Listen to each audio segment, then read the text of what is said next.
Un espacio dirigido a la reflexión y análisis sobre el magisterio social de la Iglesia. Un panel de altura que discute la realidad actual guiado por los documentos magisteriales. Los expertos ya están listos para arrancar tu programa Iglesia, Estado y Sociedad. Saludos, bienvenidos a otra edición más del programa Iglesia, Estado y Sociedad, este espacio donde semana tras semana discutimos aspectos importantes para nuestra vida como pueblo, importantes para nuestra iglesia y para nuestra sociedad.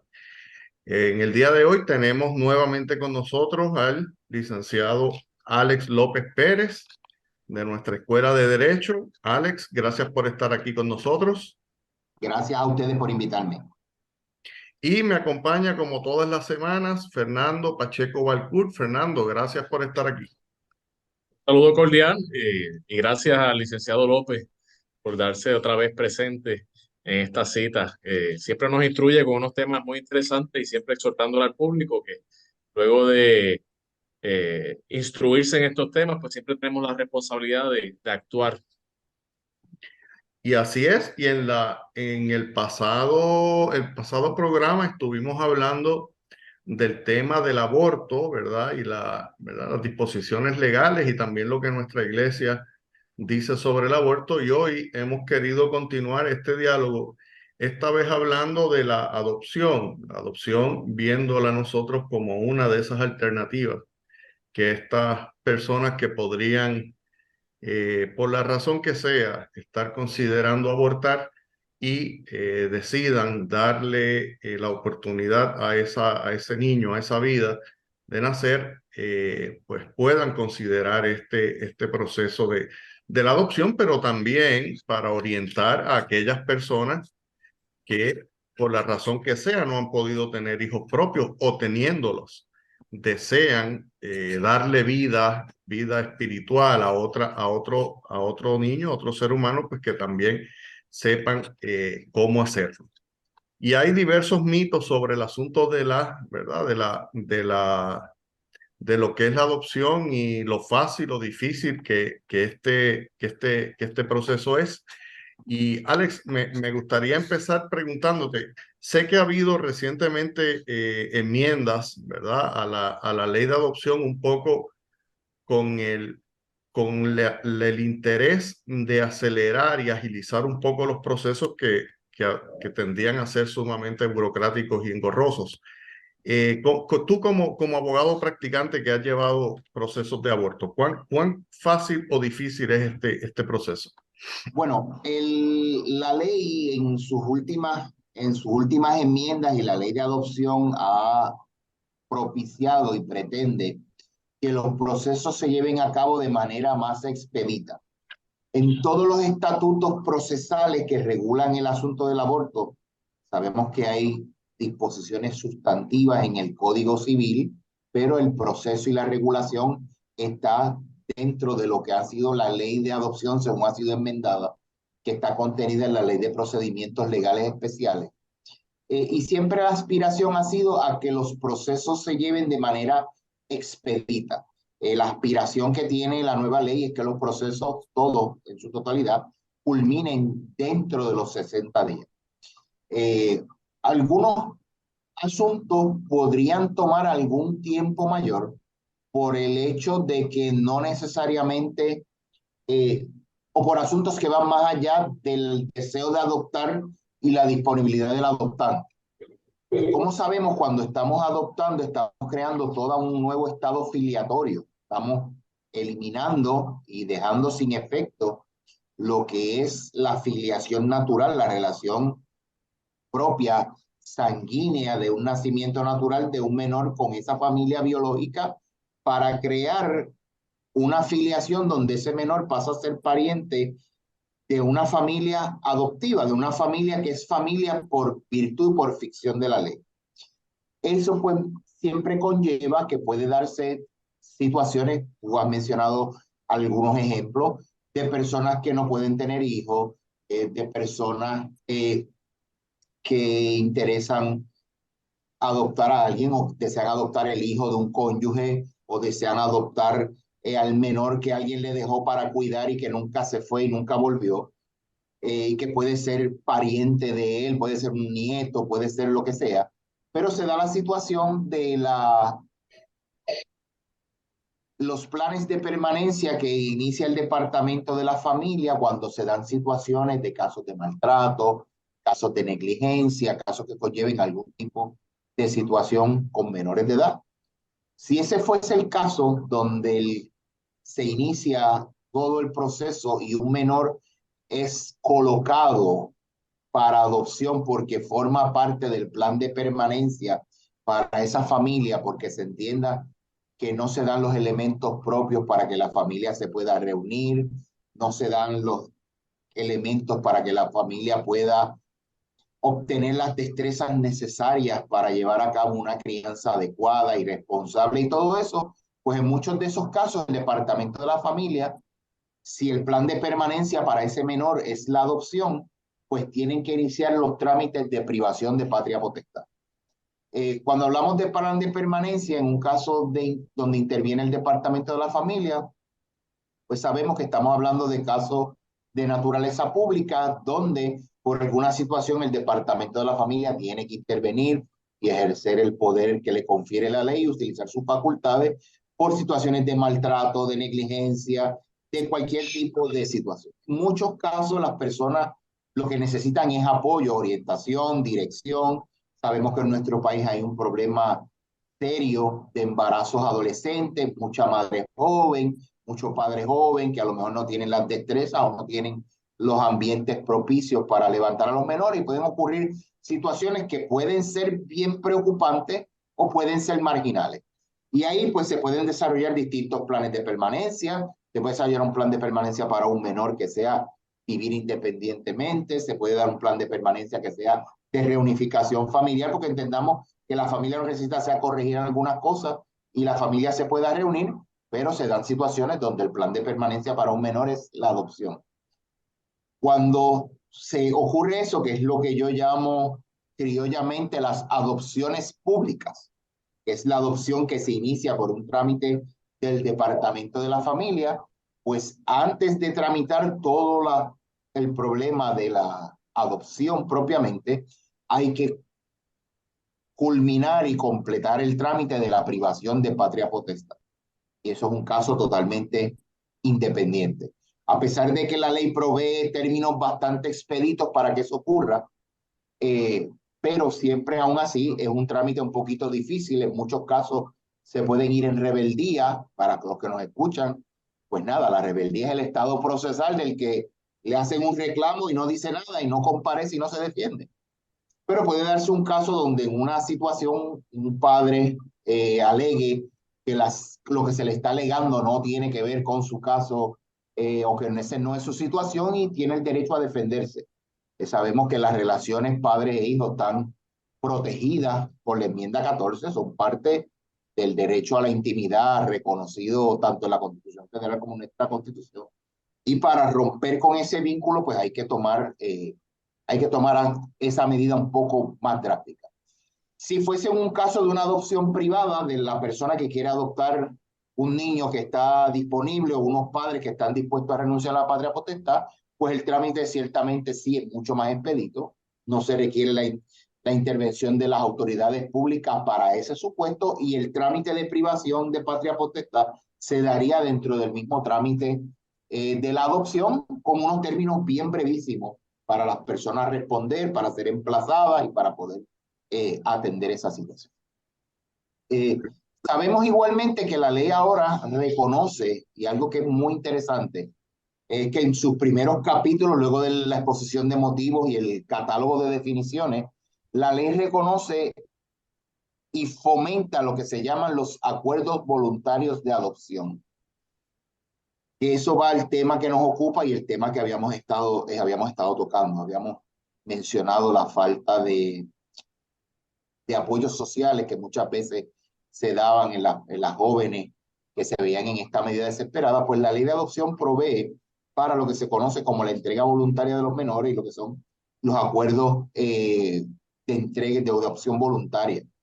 Y en esa situación, pues cuando una mujer acude a una institución y va con el propósito de terminar un embarazo, la institución tiene que notificarle al trabajador social y este debe informarle sobre las alternativas existentes para la adopción como una alternativa disponible. Si esa joven, esa orientación es totalmente gratuita, no se carga ningún plan médico, no se cobra ni nada por el estilo. Si la mujer accede a recibir la orientación y desea culminar el proceso, pues hay que indagar sobre su disponibilidad para el acuerdo voluntario de adopción y en ese caso ya se mueve la maquinaria del Departamento de la Familia para entonces iniciar los trámites para lo que es ese acuerdo voluntario de adopción. Muy bien. Fernando, ¿tienes alguna pregunta para Alex? Y sí, Alex, según tu experiencia, en cuanto al tema de adopción, a veces hay unas desinformaciones de los costos, de los trámites, y he escuchado personas que tal vez tienen el interés de ser padres, por diferentes razones, pues no pueden serlo, pero tienen la opción de adoptar. Eh, en cuanto a, ¿verdad? A ese trámite, tú pudieras abundarnos un poquito de que si una persona que nos está escuchando ahora mismo tuviese ese interés en adoptar, ¿cuáles son los detalles que tiene que tener presente para lograr este trámite? Bueno, generalmente en esto de los acuerdos voluntarios de adopción está lo que se conoce como los acuerdos abiertos y los acuerdos cerrados. El acuerdo abierto es donde ya usted sabe el hijo de quién va a adoptar y usted mantiene los vínculos abiertos con esa persona. La madre biológica tiene que cumplir unos requisitos y todo eso. Y está el acuerdo cerrado donde a través de la agencia de adopción y del departamento de la familia, pues no se sabe quién es la persona biológica y no se sabe cuál es el trámite. Siempre lo más importante es acercarse, conocer cuáles son las necesidades, ver qué es lo que hay, cuáles son los distintos perfiles de jóvenes y de situaciones que las personas tienen a su disposición adoptar. Normalmente cuando se habla de muchos costos es cuando se trata de adoptar niños que residen fuera de Puerto Rico a través de agencias de adopción extranjeras o norteamericanas, que entonces pues ahí muchas agencias, allá sabemos que el proceso, hay mucha potestad de las agencias privadas manejar distintos costos y distintos asuntos, pues ahí sí se puede recargar otras cosas, además de los costos propios de viaje y todo eso. Pero en el caso de la persona en Puerto Rico que interesa adoptar un niño y quiere ver qué niño puede ser el que ellos le llena su corazón y realmente les llena y les mueve adoptar, pues ahí sencillamente hay que visitar la agencia propiamente y ver dentro de las opciones de las distintas agencias de adopción, pues cuáles son las alternativas que hay. Hay gente que puede tener alguna preferencia por un varón o por una niña. Hay personas que aunque uno no lo crea, su corazón les mueve a adoptar niños que puedan tener condiciones de salud. Otras personas que tienen condiciones de salud, pues ciertamente interesarían tener hijos pues, poco más saludables. Así que eso está todo dentro de lo que son las prerrogativas de las agencias y del propio Departamento de la Familia ser disponible a los ciudadanos que tengan ese interés. Alex, y según el Departamento de la Familia, hay sobre 150 niños en espera de ser adoptados. Y también, del mismo modo, ellos tienen su banco de personas interesadas en adoptar y se crea esta especie de discrepancia de que tenemos muchos menores que están disponibles a ser adoptados, pero también tenemos unos padres que no, unos padres no, perdóname, unas personas interesadas en adoptar que entonces tampoco han accedido, aunque están en un banco de disponibilidad, tampoco han accedido a la adopción. Entonces también se dialoga un poco en que las personas están más interesadas en adoptar bebés o niños pequeños. Entonces quisiera que en cuanto a ese particular también nos informaras un poquito de qué menor o qué tipo de qué niños uno puede, o niña, uno puede adoptar? ¿Cuáles son los requisitos del Bueno, adoptante? en ese sentido, la ley es bastante clara. Todo el mundo, yo entiendo las razones naturales de querer adoptar un bebé. Es lo lógico y te crea más ese sentido de paternidad y ese sentido, ¿verdad? De esa estrechez de que tú seas la persona más conocida. Muchas veces ya cuando los menores son un poco más adultos, pues no solamente existe la resistencia, el posible eh, recelo o hasta posiblemente resentimiento. No todo el mundo toma de buena manera ser adoptado. Sabemos situaciones históricas y en los medios de personas que la adopción para ellos ha sido una bendición de Dios y ellos se sienten dichosos y felices, pero también conocemos de situaciones donde los adoptados no lo toman tan bien.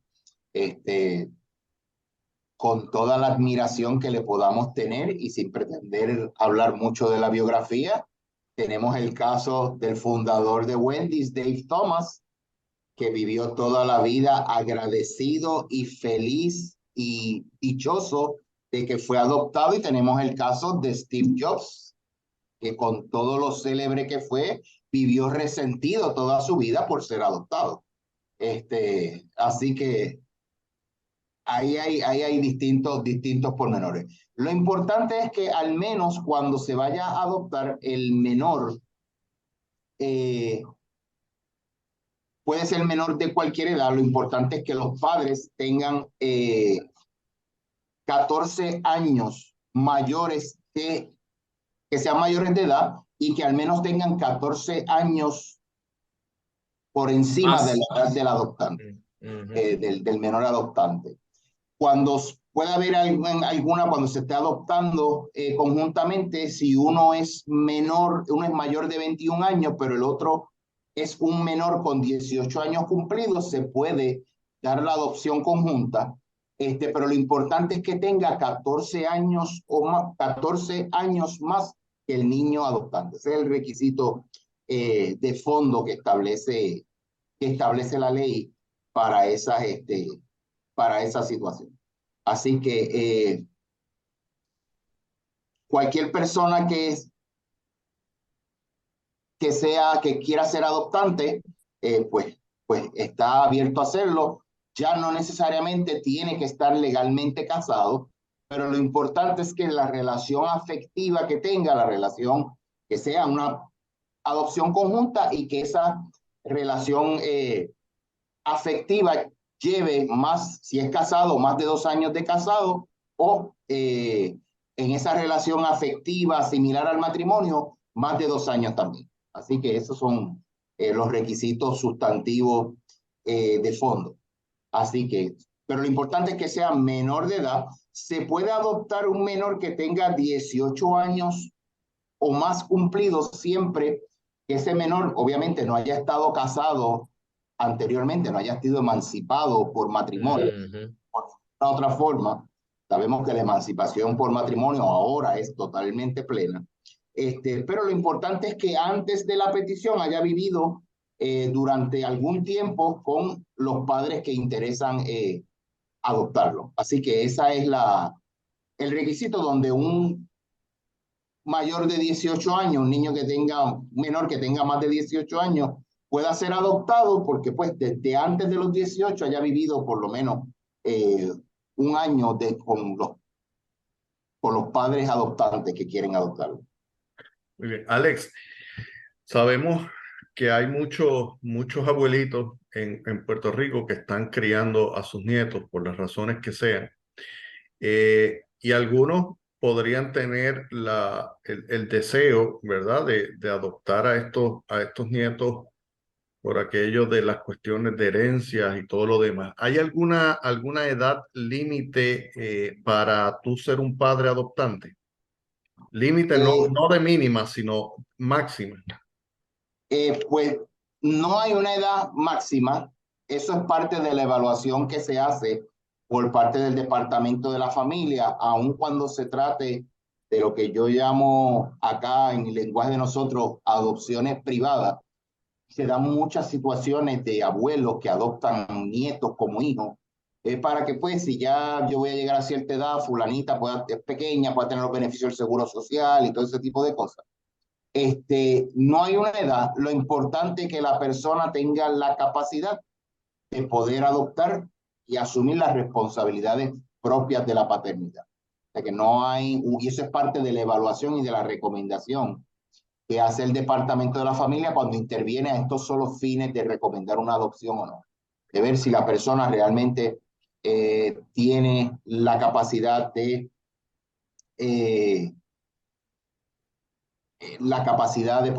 de poder enfrentar eso, si tiene la capacidad, la energía, los vínculos afectivos, que existan las condiciones en su hogar de que realmente pueda hacerse cargo, que aunque pueda estar con alguna fragilidad, pero que sea una persona que esté eminentemente saludable, no con enfermedades terminales ni nada de eso, y eso es parte de la evaluación, pero no hay un límite, un tope de edad para eso. Muy bien, muchas gracias, Alex. Tenemos que ir a la pausa, pero al regreso continuamos esta interesante conversación con el licenciado Alex López Pérez. No se retiren, que en breve regresamos a Iglesia, Estado y Sociedad. Iglesia, Estado y Sociedad. Saludos, bienvenidos a este segundo segmento del programa Iglesia, Estado y Sociedad, donde en el día de hoy conversamos con el licenciado Alex López Pérez sobre los procesos de adopción en Puerto Rico como una alternativa, ¿verdad?, de amor para esos niños que están sin padre, y como una alternativa también para aquella joven dama que esté considerando un aborto porque por la situación que sea no puede hacerse cargo de un niño en el momento particular del embarazo y que puede considerar, ¿verdad?, como una de las opciones el dar el niño en adopción. Alex, antes de la pausa, tú mencionaste algo que me gustaría quizá abundar un poco más, porque esto es un tema que hablando con algunas personas siempre surge la preocupación, y es, tú hablaste, que ciertamente con mucha razón, que la adopción crea un esquema nuevo de relaciones filiales, ¿verdad? Entre el niño y la nueva familia. Pero siempre existe ese miedo de qué derechos, si alguno, tienen los padres biológicos del niño una vez yo lo adopto. Y me gustaría que nos hablaras un poco más sobre ese particular. Bueno, en cuanto a los vínculos de autoridad o de lo que sea, ciertamente se rompe, pero la ley establece unas edades donde a partir de ciertas edades los menores deben consentir a la adopción. Los menores deben consentir de determinada edad hacia adelante, deben por lo menos comparecer y conocer, y si tienen 14 años, pues ya deben consentir a ser adoptado. Como ya te dije, eso rompe todo vínculo jurídico sanguíneo con la familia anterior. Ciertamente unas realidades que no se pueden soslayar. Aunque no tengo derechos hereditarios, ciertamente no pudiese ejercer derechos que sean naturales con esa familia, con esa persona, que sea mi pariente natural por el hecho de que ya no lo es legalmente. El vínculo natural siempre persiste. Por ejemplo, una persona adoptada no se podría casar con un hermano biológico, aunque ya no sea su hermano biológico. O sea, el vínculo ese natural, esa prohibición natural, permanecería.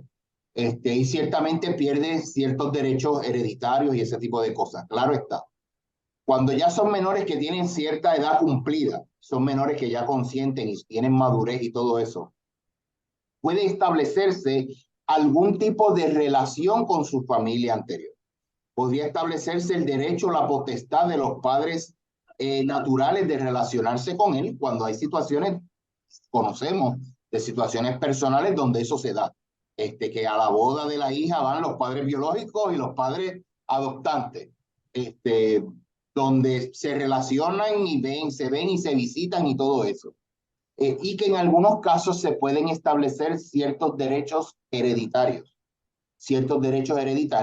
para ese menor que es hijo natural, pero que ya no es hijo legal. Eso es totalmente posible y concebible. Posiblemente ya no hereda como legitimado o como heredero forzoso, pero ciertamente sí se podrían establecer determinados derechos hereditarios para ese menor. Pero en términos de lo que es la responsabilidad y la autoridad sobre el menor, eso cesa. O sea, los padres biológicos no tienen la potestad de exigir o de acudir a los tribunales para pedir determinados derechos de visita, para revocar la adopción. Las adopciones son irrevocables. Las adopciones son irrevocables. No podrían ir allí a impugnar nada si fueron privados válidamente de la patria potestad y no apelaron esa determinación. Las opciones para pedir relevo de sentencia en el caso de que hayan perdido y pretendan alegar error o cualquier otro tipo de cosa, pues un poquito más limitado. Pero ciertamente sí se podría establecer en el propio decreto de adopción el alcance de las relaciones que se pueden tener con la familia biológica y el alcance de cómo se va a llevar a cabo esa relación familiar, si va a tener derecho hereditario. Incluso se permite que en algunas instancias, a pesar de que uno de los documentos que usted somete junto con la adopción es el proyecto de certificado de nacimiento, en muchos casos de menores adoptados podrían optar con quedarse con sus apellidos biológicos. Muchas veces la situación de la adopción no es desamor, no siempre es negligencia, no es abandono, muchas veces los padres murieron. Muchas veces los padres murieron.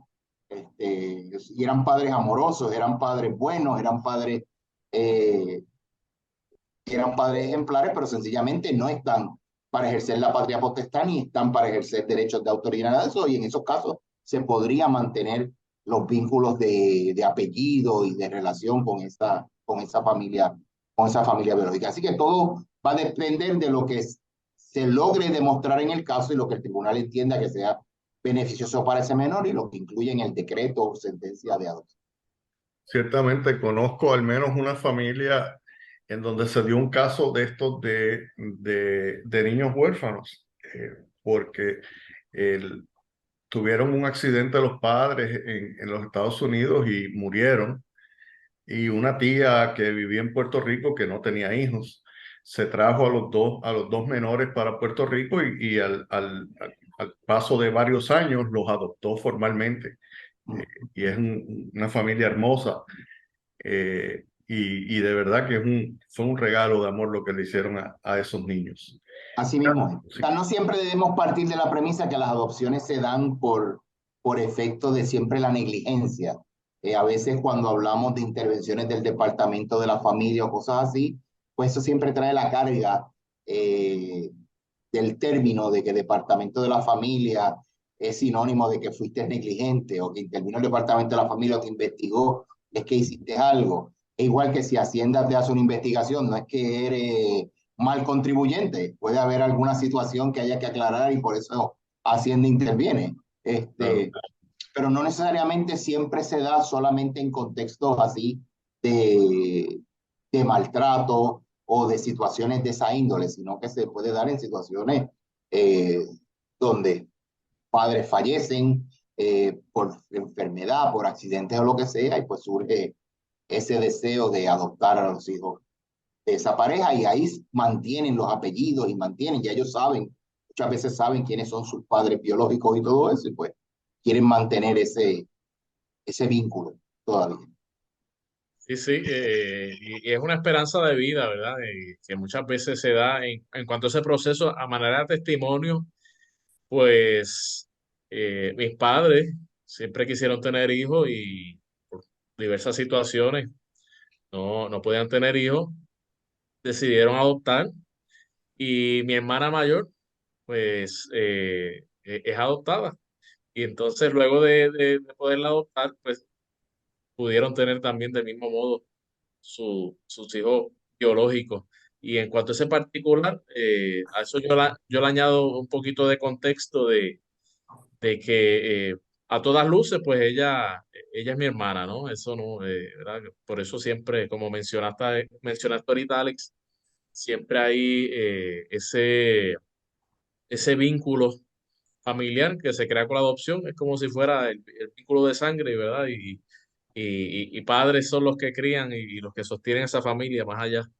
Y aquí Eh, tenemos, entre nosotros conocemos un ejemplo cercano de una amistad cercana, que su hija mayor también es adoptada, y luego Dios dio los hijos naturales de ellos, pero ella no solamente es la hija mayor, sino es la nena de la casa. Y así tiene ella todo el afecto, todo el amor de sus padres, el cariño, el respeto de esos hermanos que la ven como la hermana mayor con todas las de la ley, con toda la autoridad que eso conlleva. Y son una familia hermosa, son ejemplos de lo que es una familia cristiana.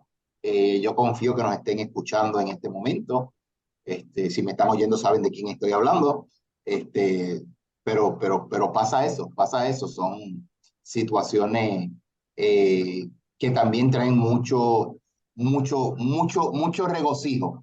Y los casos de adopción son, podríamos decir que son dentro del ejercicio de la profesión, y esto ahora sí, como usando las palabras de Pacheco y de Israel a modo de testimonio, son uno de esos casos donde hay mucha satisfacción personal, donde más allá de lo que conlleva el litigio clásico y la parte ganadora versus la parte perdidosa y llevar todo el proceso para lograr cualquier tipo de arreglo, de acuerdo, estos son procesos de mucha satisfacción. Por lo menos yo casi todas las que he tramitado han sido en el contexto de adopciones públicas, muy pocas adopciones privadas, casi todas públicas, y crea mucha felicidad tu ver que por lo menos ese menor o ese niño o niña tienen una segunda oportunidad, tienen un segundo aire. Y dentro de la esperanza que representan los niños, pues este tipo de casos representa la esperanza de renacer, de formar una familia, de fortalecer una familia y de salvar una vida, a fin de cuentas, de salvar una vida no solamente físicamente, sino salvarla de todos los retos, de todos los desafíos, todas las amenazas que existen en la vida moderna con respecto a los menores. Así que son casos de mucha satisfacción. A veces también tienen su tristeza porque sabemos que el vínculo adoptivo, las adopciones son irrevocables, el vínculo adoptivo permanece. Pero también es muy triste cuando ya ves que una familia que quiso adoptar, que lucharon muchísimo por formar una familia y finalmente la forman, se rompen. Terminamos el matrimonio por las razones que sea o nos divorciamos y vemos como en un hijo adoptivo, pues entonces lo vemos sumergido también en las refriegas propias de los procesos de pensión, de los procesos de custodia, de los procesos de relaciones, que pues a veces es penoso cuando vemos que las familias, eso sirve para reconstituirlas y fortalecerlas, pues ciertamente es una dicha enorme, ciertamente doloroso y frustrante cuando vemos que realmente pues ese menor adoptado pues tiene que sufrir lo que sufren muchos hijos naturales y muchos menores naturales, que es todas estas disputas que surgen en el contexto familiar por razón del divorcio o la ruptura matrimonial de los padres. A Como, veces, como mencionaste anteriormente, ¿verdad? Estas familias tienen que tener una base, tienen que tener una preparación, para eso también hay orientaciones, ¿no? Para evitar, como tú mencionas, ¿verdad? Algún tipo de situación indeseable. Y Alex, ya hablando un poquito de este regalo de vida y de todas las cosas positivas que pueden traer los procesos de adopción, ¿tú pudieras darnos una síntesis general para toda aquella persona que esté interesada en los procesos de adopción, de por dónde se comienza, el proceso hacia dónde va dirigido, cómo se culmina? claro que sí, mira, primero que nada, ya hemos hablado de las maneras como se pueden eh, dar las adopciones, puede ser por una intervención del Departamento de la Familia o puede ser por un acuerdo voluntario de adopción suscrito por el Departamento de la Familia, puede ser por la entrega de un menor en una institución hospitalaria bajo una entrega voluntaria de un menor ya nacido, como se hacía a la usanza clásica, o puede ser la adopción de tu sobrino, de un pariente, de los hijos de tu hermano, situaciones donde los padres han muerto, situaciones de esa naturaleza, o situaciones donde sencillamente me dejaron estos nenes a cuidar y los papás nunca volvieron, que sabemos que se dan. Posiblemente no tengamos una estadística que podamos ver cuán significativo pueda ser esto, pero sí se da, y se da con bastante frecuencia. Dentro del trámite de la petición de adopción, sabemos que conlleva siempre la privación de la patria potestad o la acreditación de la inexistencia de patria potestad. Esa acreditación de la inexistencia de patria potestad se puede acreditar pues ciertamente con los certificados de defunción de los padres. Mira, los papás de este menor fallecieron. Ahí ya no hay patria potestad que privar porque sabemos que la patria potestad es personalísima de los padres biológicos y muere con ellos. Puede darse el proceso donde en una situación así, donde los padres biológicos estén disponibles, se pueda dar la renuncia a la patria potestad. Y se acompaña junto con la petición de adopción y con todos los requisitos que conlleva, se presenta una renuncia a lo que es el ejercicio de la patria potestad sobre ese menor, sin necesidad de que haya que hacer un proceso de privación formal donde haya que demandar a los padres, haya que emplazarlos, haya que celebrar una vista adversativa, ellos puedan hacer descubrimiento de prueba, ellos indaguen sobre las alegaciones, sino que sencillamente puede darse circunstancias, y se han dado circunstancias, donde ellos sencillamente presentan una declaración jurada extensa, donde ellos entienden de lo que se trata, entienden las consecuencias de la adopción, y en ese sentido renuncian al ejercicio de la patria potestad sobre ese menor para fines de adopción exclusivamente. Oh, eso es importante aclarar. Esa renuncia que se da en ese contexto de renunciar a la patria potestad sobre esos menores se da solamente para el contexto de la adopción. Que si los padres los pretendidos adoptantes se arrepienten, esa renuncia queda sin efecto, porque es solamente a los fines de la petición de adopción. Y eso es importante aclararlo. Una vez presentada la petición, si no se ha hecho la privación de patria potestad previamente o no se ha renunciado, no se ha acompañado con la petición la renuncia de patria potestad, hay que hacer siempre el proceso de privación de patria potestad. Eso es requisito sine qua non. Eso es un caso dentro del caso, eso es un caso dentro del caso, pero que se puede acumular esa gestión y esa alegación se puede acumular dentro de la misma petición. La petición ciertamente tiene que identificar quiénes son los pretendidos padres adoptantes, tiene que hacer referencia a quién es el menor que quieren adoptar, debe incluirse el certificado de nacimiento de ese menor, debe incluirse las circunstancias de la identidad de las partes, exponer ante el tribunal cuáles son las razones que los mueven a adoptar ese menor, acreditar que tiene la situación física, mental, económica, financiera, de infraestructura, de hogar y todo eso para adoptar a los menores. En algunas instancias hay hijos biológicos. Muchas veces algunos jueces piden el consentimiento de los hijos biológicos o que los hijos biológicos comparezcan a la vista de adopción, o eso es un dato que se indaga. Y con esa petición que va bajo juramento por los padres adoptantes se acompaña toda la evidencia de la situación financiera, evidencia de la situación económica, evidencia de mi situación de salud, evidencia del domicilio que tengo, de que tengo todo perfectamente apto.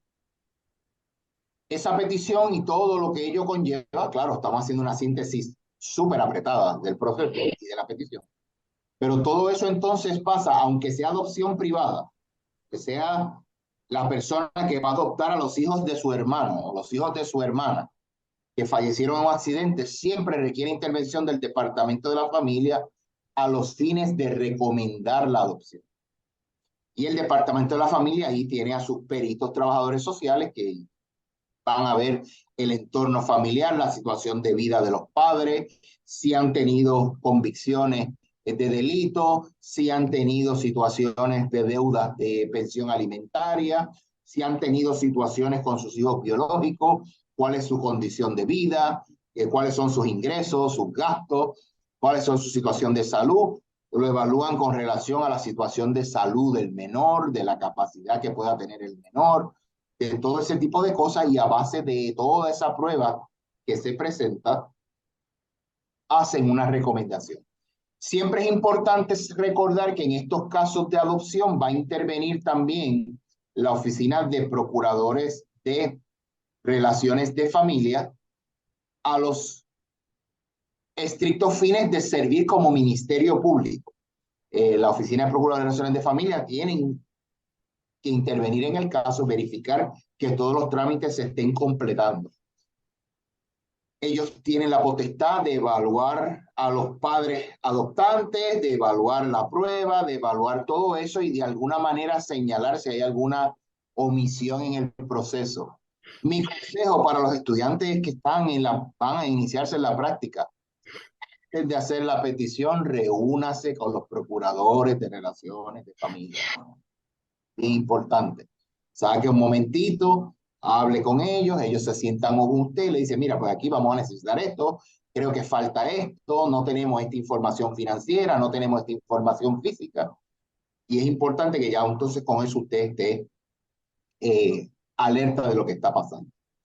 Luego de eso, y de que se somete toda la petición y se notifica a los procuradores de familia, con la recomendación del Departamento de la Familia se señala una vista. En esa vista, asumiendo que ya se privó la patria potestad, pues se entra a los méritos ya de la adopción propiamente. Si no se ha privado de patria potestad, pues sabemos que el primer asunto que se va a atender ahí, ¿cuál va a ser? La vista de privación de patria potestad, para ya romper formalmente los vínculos legales con la familia biológica. Y ya entonces ya en esa vista, que puede parecer un poco adversativa, pero ya sencillamente los procuradores están haciendo el papel de Ministerio Público, indagando y fiscalizando realmente las motivaciones, las capacidades, los deseos, si de verdad tienen la salud, la disponibilidad, y pues ahí van a fiscalizar un poco en esos temas, aunque estén de acuerdo con la petición. Pero ahí usted tiene el peso de la prueba de demostrar que yo soy un padre adoptante, que tengo el vínculo de amor, que tengo el deseo, que tengo la disponibilidad, que tengo la capacidad y que tenemos todo lo que se necesita para adoptar este niño, y que este niño, en efecto, ser adoptado por nosotros, opera en su mejor bienestar y es lo mejor que le va a pasar en la vida a este menor. Siempre recuerden que la medida judicial y la medida de análisis sobre qué es lo mejor para los menores, cuál es el mayor bienestar de los menores, y satisfecha la prueba y convencido el tribunal y recomendado por los procuradores de familia y por los trabajadores sociales, entonces se decreta la adopción y en ese decreto se establece cuáles van a ser, ya les dije, el alcance de los derechos por la familia biológica y si va a mantener el mismo apellido o no. Pero en resumen y a grandes rasgos, ese es el proceso que se da en estos casos. Alex, muchas gracias por esa explicación tan buena que nos has dado. Se nos ha agotado el tiempo, pero nuestro llamado a nuestro público para que aquellos que sienten, ¿verdad?, el deseo de darle vida, de ser fecundos y darle vida y un regalo de amor a estos niños que tienen la necesidad, pues bienvenidos sean, den el paso, no tengan miedo. Aquellas jóvenes o aquellas damas que de alguna manera estén pensando en someterse a un procedimiento de aborto, sepan que hay alternativas, la adopción es una de ellas, oriéntense, denle la oportunidad de nacer, ¿verdad?, a ese niño, a esa niña, y continuemos nosotros apoyando a todas las familias y particularmente a estas familias que son adoptantes para que puedan llevar una vida plena, una vida que sea que cumpla con las expectativas y con el bienestar de cada uno de esos miembros. Fernando, ¿tienes alguna intervención final? Sí, nada, como tú muy bien dices, Israel, exhortarle al público que cuidemos a nuestros niños. Son el presente y el futuro. Es la mejor manera para uno romper con estos ciclos de violencia, de alta criminalidad. Así que esa es la exhortación, que nos toca a todos ser responsables de esta niñez que está creciendo. Tristemente en Puerto Rico tenemos sobre 6.000 casos reportados de maltrato de menores. Es algo triste, pero hay que reseñarlo para estar conscientes de la problemática y trabajarla. Nos toca a todos. Así que mucho ánimo. Muchas gracias, Alex, por estar aquí con nosotros otra semana más.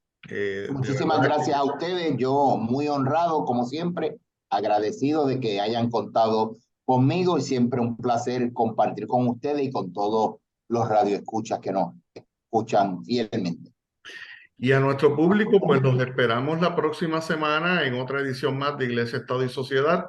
Les notifico que si quieren comunicarse con nosotros para comentarios, preguntas, lo que sea necesario, pueden escribirnos a el siguiente correo electrónico de Daniel S.I., de las siglas de Doctrina Social de la Iglesia, @pucpr.edu.